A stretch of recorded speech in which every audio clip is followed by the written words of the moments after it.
உழவே உலகு நிகழ்ச்சியில் இன்று இடம்பெறுவது இன்றைய தகவல்.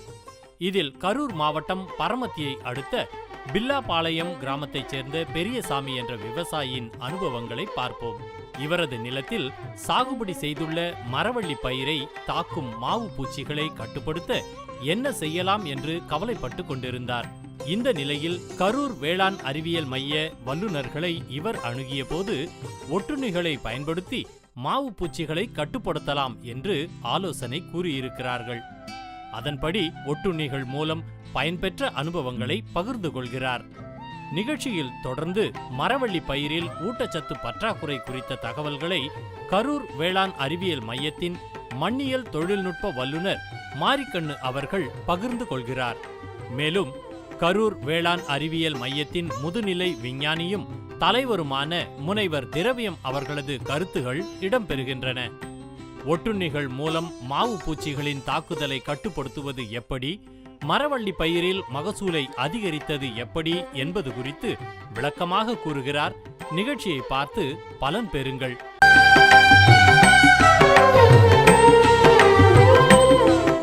ஐயா வணக்கம். இது பில்லாபாளையம் அஞ்சூர் கிராமம், புகழூர் தாலுக்கா, கரூர் மாவட்டம். மரவள்ளியை பற்றி பேச போகிறோம். மரவள்ளி வந்து மார்ச் மாதத்தில் நடவிடுறோம். இது நல்லா தான் வந்துருக்குது. இந்த 2-3 வருஷமாகவே மாவு பூச்சி அதிகமாகிட்டு இருக்குது. அதுக்கு வந்து ஒட்டுண்ணி கொண்டாந்து விட்டு இது பண்ணணும். அடி உரமாக போடுறது வந்து சூப்பரும் சிப்ஸும் போடுவோங்க. மறுக்க பயிரிடல மறுக்க 3 மாதத்தில் உரங்கள் பாக்டம் பாக்ஸு, மறுக்க ஒரு 5ஆவது மாதம் 3ஆம் நம்பர் இப்படி உரங்கள் கொடுத்து வருங்க. 6ஆவது மாதத்தில் பொட்டாசு. இந்த தடவை வந்து கேஏலேருந்து ஒரு பூஸ்ட் கொடுத்துருக்காங்க. அதை பயிரிட்டுருக்குறோம். ஆனால் அது எப்படி இருக்குங்கிறத நாங்கள் ஈல்டு எடுத்து பார்க்கல. இது வந்து முள்ளுவலி ரகம், இந்த ரகங்க. இப்போ வந்து ஒரு ரகம் புதுசாக தாய்லாந்துலேருந்து வந்திருக்கு, நட்டுருக்குறாங்க. ஆனால் அதை ஈல்டு எப்படி இருக்குன்னு எங்களுக்கு எங்கள் ஏரியாவுக்கு தெரியல. இது ஏக்கராவுக்கு ஒரு 15 டன்னுக்குள்ளே வரும் ஈல்டு வந்துட்டு இருக்குதுங்க.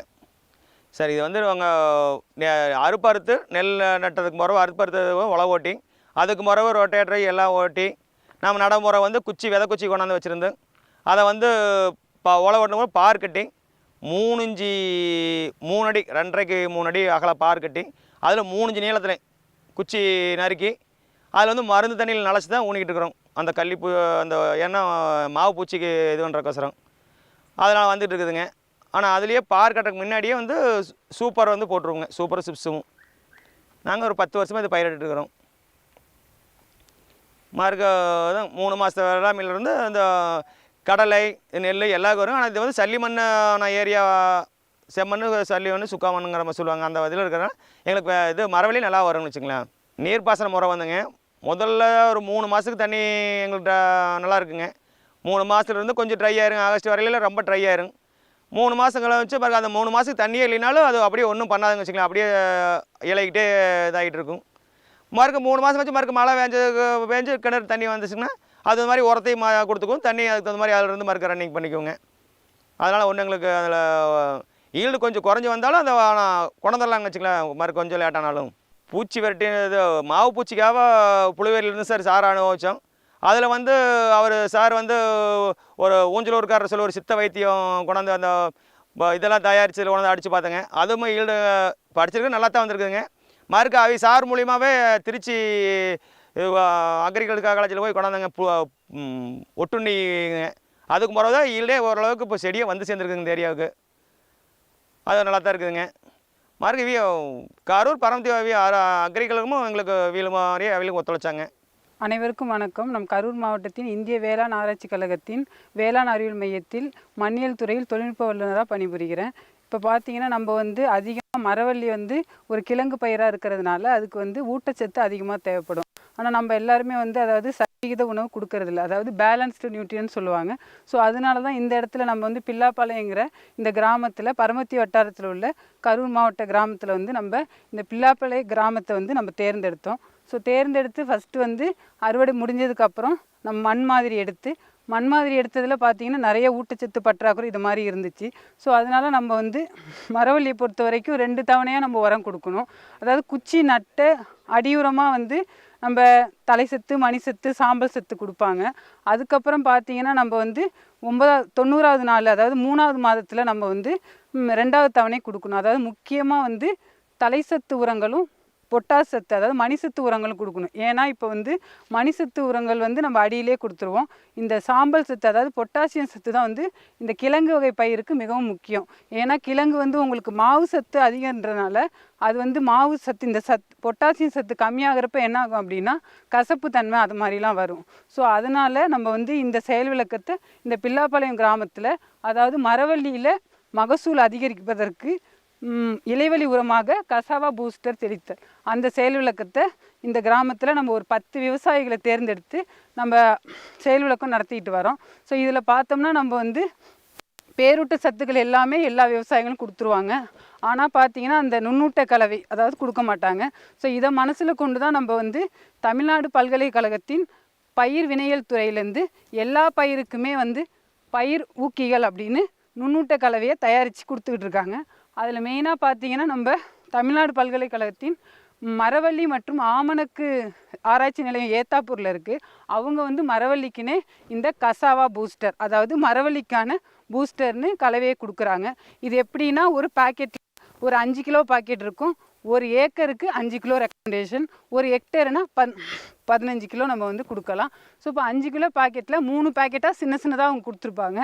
அதாவது ஒரு பாக்கெட்டு பை நம்பர் 1, பை நம்பர் 2, பை நம்பர் 3ன்னு போட்டிருக்கும்.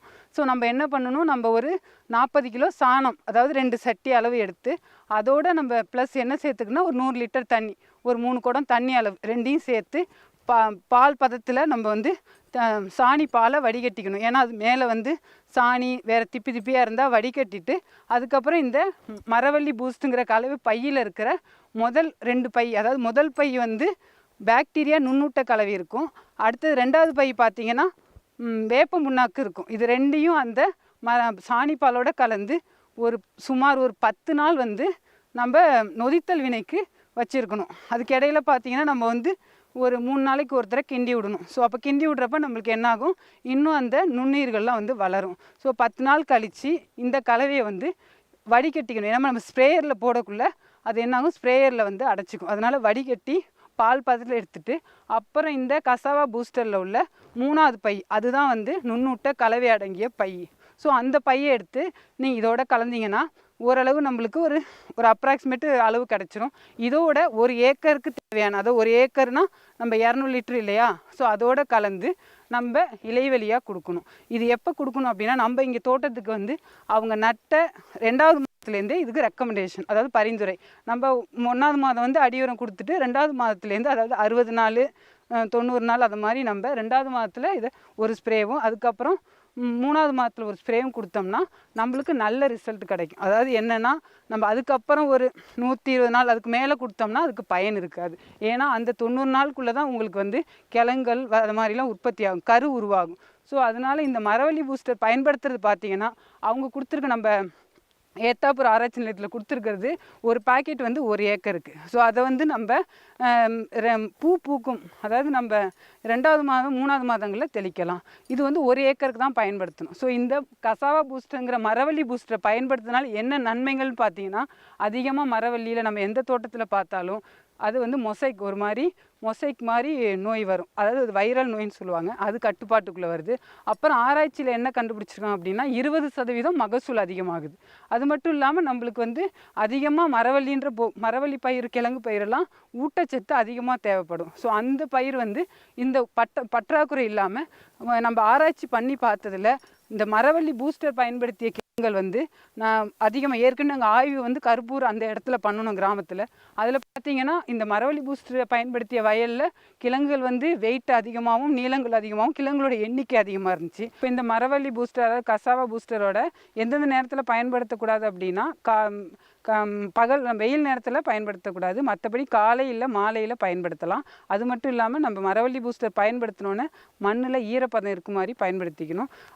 இது பண்ணுறதுனால, மரவள்ளி பூஸ்டர் பயன்படுத்துறதுனால கிழங்குகளோட எண்ணிக்கையும் நீளமும் வெயிட்டும் நம்மளுக்கு அதிகமாகுது, மகசூலும் கூடுது.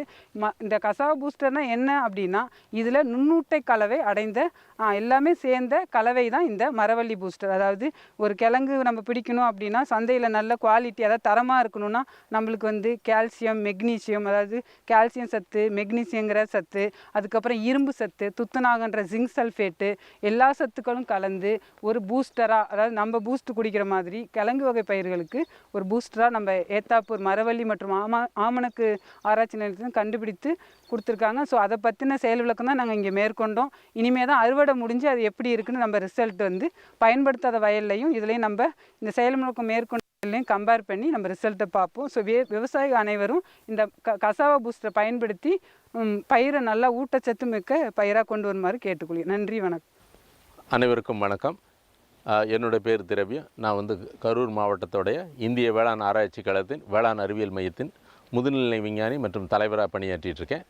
இப்போ நம்ம வந்து பார்த்திங்கன்னா கரூர் மாவட்டத்தின் காப்பரமத்தி வட்டாரத்துக்கு உட்பட்ட அஞ்சூர் கிராமத்தில் உள்ள பில்லாப்பாளையம் என்ற குக்கிராமத்தில் நம்ம இருக்கோம்.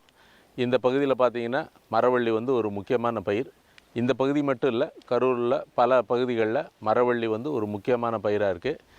முக்கியமாக பார்த்திங்கன்னா மரவள்ளி வந்து இரவை சாகுபடியில் தான் வந்து மேற்கொள்கிறாங்க. இதில் வந்து பார்த்திங்கன்னா பல ரகங்களை வந்து விவசாயிகள் பயிரிடுறாங்க. அதில் ஒரு முக்கியமான ரகம் வந்து முள்ளுவாடிங்கிற ஒரு ரகம். இதை தாண்டி வந்து சில ரகங்களை வந்து தாய்லாந்து வெள்ளை அப்படிங்கிற ஒரு ரகங்களையும் பல பகுதியிலிருந்து கொண்டு வந்து அதையும் புதிதான ரகங்களை பண்ணிகிட்ருக்காங்க. நமது வேளாண் அறிவியல் மையத்தின் மூலமாக மத்திய கிழங்கு வகை ஆராய்ச்சி பயிர்களுக்கான ஆராய்ச்சி மையத்துடைய ஸ்ரீ அத்துல்யா, ஸ்ரீ அபூர்வா இந்த மாதிரி ரகங்களையும் நம்முடைய தமிழ்நாடு வேளாண்மை பல்கலைக்கழகத்துக்கு இறங்கக்கூடிய மரவள்ளி மற்றும் ஆமணக்கு ஆராய்ச்சி மையம் ஏத்தாப்பூரில் உள்ள ஏத்தாப்பூர் 1, 2 போன்ற ரகங்களையும் நம்ம வந்து விவசாயிகள் மத்தியில் அறிமுகப்படுத்தியிருக்கோம். இப்போ இதில் வந்து பார்த்திங்கன்னா சமீப காலங்களாக இப்போ வந்து கிட்டத்தட்ட ஒரு 10 ஆண்டுகளுக்கு முன்பு பார்த்திங்கன்னா மரவள்ளியில் வந்து முக்கியமாக பப்பாளி மாவு பூச்சி அப்படிங்கிற ஒரு மாவு பூச்சியோட தாக்கம் பெரிய அளவில் வந்தது. இதை வந்து பார்த்திங்கன்னா பூச்சிக்கொல்லிகள் மூலமாக கட்டுப்படுத்த முடியாத ஒரு நிலையில் இதற்கான ஒட்டுண்ணியை நம்முடைய பெங்களூரில் அமைந்துள்ள தேசிய பூச்சிகளுக்கான ஒரு ஆராய்ச்சி மையம் வந்து அந்த ஒட்டுண்ணியை கொண்டு வந்து அதை விவசாயிகள் மத்தியில் கொடுத்தாங்க. அப்போ நம்முடைய வேளாண் அறிவியல் மையம் வந்து நம்ம வந்து வேளாண்மை துறையோட நிதி உதவியுடன் நம்ம வந்து பல விவசாயிகளுக்கு அதை உற்பத்தி பண்ணி கொடுத்தோம். அதன் மூலமாக பல பகுதிகளில் அந்த ஒட்டுண்ணி உடைய பரவலாக்கத்தின் காரணமாக மாவு பூச்சியோட தாக்கம் வெகுவாக குறைந்தது. அது ஒரு வெற்றி கதையாக அமைந்தது. அது கிட்டத்தட்ட பார்த்திங்கன்னா 2010-11 அந்த காலகட்டத்தில். அதனை தொடர்ந்து பார்த்திங்கன்னா நமக்கு மரவள்ளியில் பெரிய அளவில் பூச்சிகள் இல்லாத சூழ்நிலையில் கடந்த ஒரு 2 ஆண்டுகளாக நம்ம வந்து பார்த்திங்கன்னா மரவள்ளி மாவு பூச்சி கசாவா மீலிபக் அப்படிங்கிற ஒரு மாவு பூச்சியானது நம்ம வந்து பார்த்திங்கன்னா ஆப்பிரிக்கா கண்டத்துலேருந்து நம்முடைய நாட்டிற்குள்ளே ஊடுருவி அதோடைய தாக்கம் வந்து பெரிய அளவில் இருந்தது. இதில் முக்கியமான அறிகுறின்னு பார்த்திங்கன்னா அந்த வளரக்கூடிய கொழுந்து வந்து பார்த்திங்கன்னா முறுக்கி விட்ட மாதிரி இருந்து வளர்ச்சி இல்லாமல் குன்றி போயிருக்கும். இந்த பாதிப்பு வந்து பார்த்திங்கன்னா ஒரு 2 ஆண்டுகளாக நம்ம வந்து மற்ற மாவட்டங்களில் இருந்தது, முக்கியமாக சேலம், நாமக்கல் போன்ற மாவட்டங்களில் இருந்தது. அப்புறம் அடுத்ததாக இப்போ நம்முடைய மாவட்டத்திலும் இதோடைய தாக்கம் வந்து தென்பட்டது.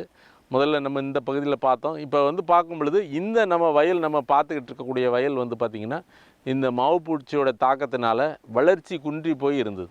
அதிக வளர்ச்சி இல்லாத ஒரு சூழ்நிலையில் நம்ம வந்து இதற்கு நம்ம வந்து ஒரு செயல் விளக்கமாக இந்த நம்ம வந்து கசாவா பூஸ்டர் அப்படிங்கிறத செய்வதற்கு முன்பாக நம்ம வந்து இயற்கையான பூச்சிக்கொல்லி அதை வந்து நம்ம வந்து நம்முடைய இயற்கை விவசாயி பயிற்றுனர் திரு செல்லமுத்து அவர்கள் வந்து இங்கே வந்து ஒரு சின்ன செயல் விளக்கம் பண்ணாங்க. அதனை தொடர்ந்து நம்ம வந்து பார்த்திங்கன்னா விவசாயிகளுக்கு ஆலோசனைகள் கொடுத்தோம். அந்த மாதிரி இதற்கான ஏன்னா இதில் 2 வகையான மாவு பூச்சியும் இருக்குது. அதாவது பப்பாளி மாவு பூச்சி, அதுவும் இந்த மரவள்ளியை தாக்கக்கூடிய மாவு பூச்சி, இரண்டும் ஒன்று சேர இருக்கும்போது அந்த ஒட்டுண்ணி வந்து திருச்சியில் உள்ள வேளாண்மை கல்லூரியிலுடைய பூச்சியியல் துறையின் மூலமாக அந்த ஒட்டுண்ணிகள் வந்து விவசாயிகளுக்கு வழங்கப்பட்டது. அதை கொண்டு வந்து அவர்கள் கெட்டினாங்க.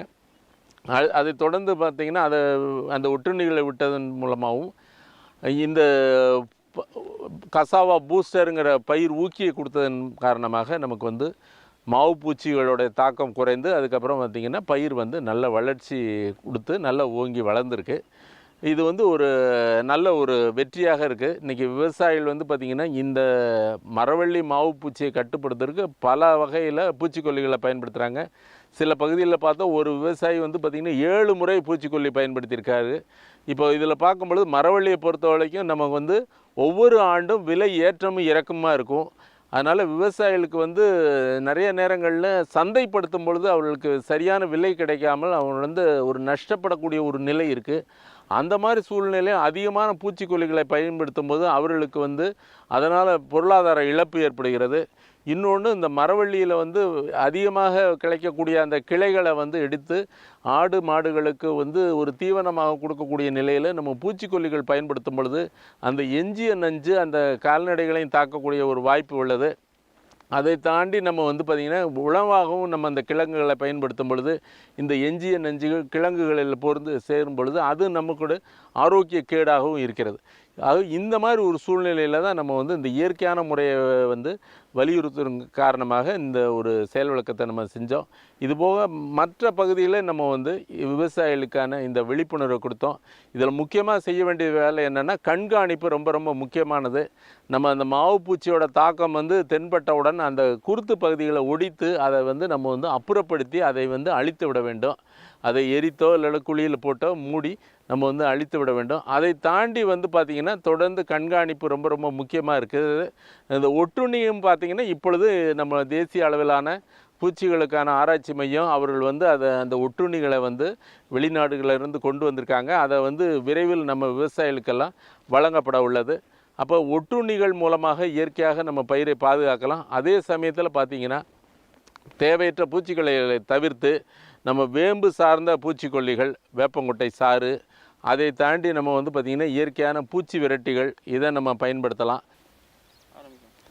இப்போ நம்ம மரவள்ளியில் பார்த்திங்கன்னா நம்ம தமிழ்நாடு வேளாண்மை பல்கலைக்கழகம் வந்து பார்த்திங்கன்னா அவங்க வந்து ஆராய்ச்சி மேற்கொண்டு பல இடங்களில் வந்து அதையெல்லாம் ஆய்வு செய்தன் அடிப்படையில் ஒரு வெற்றியான ஒரு தொழில்நுட்பமாக தான் இதை கொடுத்துருக்காங்க. நம்முடைய வேளாண் அறிவியல் மையங்கள் வந்து இதை வந்து ஒப்பிட்டு பார்க்குவதற்காக நம்ம வந்து மத்திய கிழங்கு வகை ஆராய்ச்சி பயிர்களுடைய திருவனந்தபுரத்தில் உள்ள ஆராய்ச்சி மையத்திலிருந்து வெளியிடப்பட்ட கசாவா டானிக் இரண்டையும் நம்ம வந்து ஒப்பிட்டு பார்த்தோம். அப்படி பார்க்கும் பொழுது இரண்டுமே நல்ல முறையில் அதோடைய பயன்பாடு இருந்தது. நல்ல ஒரு மகசூல் கூட்டி கொடுக்கக்கூடிய நிலையில் இருந்ததன் காரணமாக தான் நம்ம இந்த ஆண்டு நம்ம தமிழ்நாடு வேளாண்மை பல்கலைக்கழகத்தின் கசாவா பூஸ்டர் அப்படிங்கிற அந்த நுண்ணூட்டம் கலந்த பயிர் ஊக்கியை நம்ம வந்து விவசாய மத்தியில் கொடுத்துருக்கோம். இது வந்து நல்ல முறையில் பரிசோதனை செய்யப்பட்டு நல்ல ஒரு வெற்றியான தொழில்நுட்பம் தான். இதில் வந்து பார்த்திங்கன்னா அது பயிருக்கு தேவையான அந்த ஊட்டச்சத்துக்கள் உள்ளதன் காரணமாக நம்ம வந்து நல்ல ஒரு பயிரோடைய வளர்ச்சி இருக்குது. முக்கியமாக பார்த்திங்கன்னா இந்த நம்மளுடைய மரவள்ளியிலே ஒரு முக்கிய பாதிப்புன்னு பார்க்கும்போது இந்த தேமல் நோய், அதாவது மொசைக் அப்படிங்கிற தேமல் நோய் தான். இது வந்து பார்த்திங்கன்னா அந்த கரணைகள் மூலமாகவும் பரவுது மற்றும் வெள்ளை ஈக்கள் மூலமாகவும் பரவுது. இந்த வெள்ளை ஈங்கிறது வந்து பார்த்திங்கன்னா அது ஒரு சின்ன பூச்சி. அந்த பூச்சி வந்து நோய் தாக்கப்பட்ட செடிகளிலிருந்து நல்ல செடிக்கு போய் அது வந்து அதை பூச்சி சாறை உறிஞ்சும் பொழுது இந்த நோயானது பரவுகிறது. அந்த மாதிரி அது ஒரு நச்சுயிரி நோய். இப்போ இந்த நச்சுயிரி நோய் வந்து தாக்கப்பட்ட செடிகளிலிருந்து நம்ம கரணை எடுத்தோம்னா மீண்டும் அந்த நோயானது பரவுகிறது. அதனால தான் நமக்கு வந்து பார்த்திங்கன்னா இந்த நோயானது பல பகுதியில் இருக்குது. இது முக்கியமாக அதோட தாக்கத்தை பார்க்கும்போது பார்த்திங்கன்னா இலைகள்லாம் சிறுத்து, அதே மாதிரி பார்த்திங்கன்னா அந்த பச்சையமெல்லாம் குறைந்து ஒரு தேமல் வந்த ஒரு தோற்றத்தை நம்ம கொடுக்குது.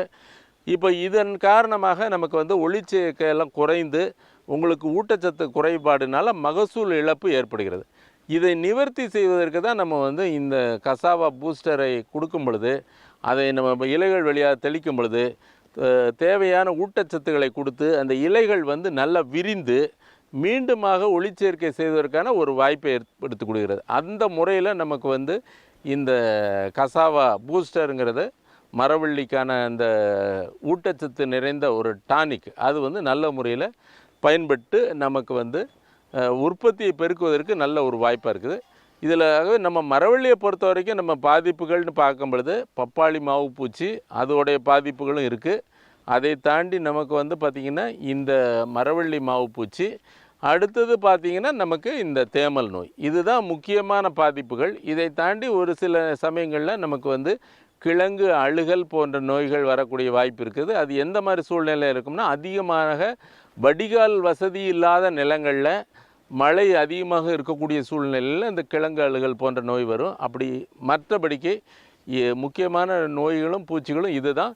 இதற்கு நம்ம தகுந்த முறையில் பாதுகாப்பு முயற்சிகளை பண்ணணும்.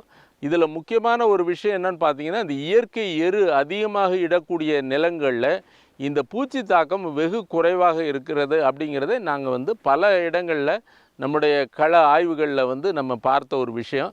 அது விவசாயிகள் மரவள்ளி சாகுபடி பண்ணும் பொழுது நல்ல முறையில் 10 டன் தொழு உரம் நம்ம போட்டு சாகுபடி செய்யணும். அதே போன்று பார்த்திங்கன்னா நமக்கு வேறு என்னென்ன வாய்ப்பு இருக்கோ இயற்கையான முறையில் நம்ம வேப்ப முன்னாக்கு போன்றது ஒரு ஏக்கருக்கு 100 கிலோங்கிற அளவுலையும், உயிர் உரங்கள் நம்ம பார்த்திங்கன்னா அசோஸ்பைர்லம், பாஸ்போபாக்டீரியா இதெல்லாம் பார்த்திங்கன்னா எருவுடன் கலந்து நம்ம இட்டு பயிருக்கு எதிர்ப்பு சக்தி கொடுக்கக்கூடிய அந்த ட்ரைகோடெர்மா ஆஸ்பெர்லம் அப்படிங்கிற எதிர் உயிரி பூஞ்சானத்தை எல்லாம் வைத்து கரணை நேர்த்தி செய்து நம்ம எல்லாம் முறையாக பயிரிட்டோம்னா கண்டிப்பாக இந்த மாவு பூச்சி மற்றும் மஞ்சள் தேமல் நோய் இந்த மாதிரி பாதிப்புகள் குறைவாக இருக்கும் அப்படிங்கிற ஒரு கருத்தையும் தெரிவித்து கொண்டு நல்ல முறையில் விவசாயம் செய்து இந்த மரவள்ளி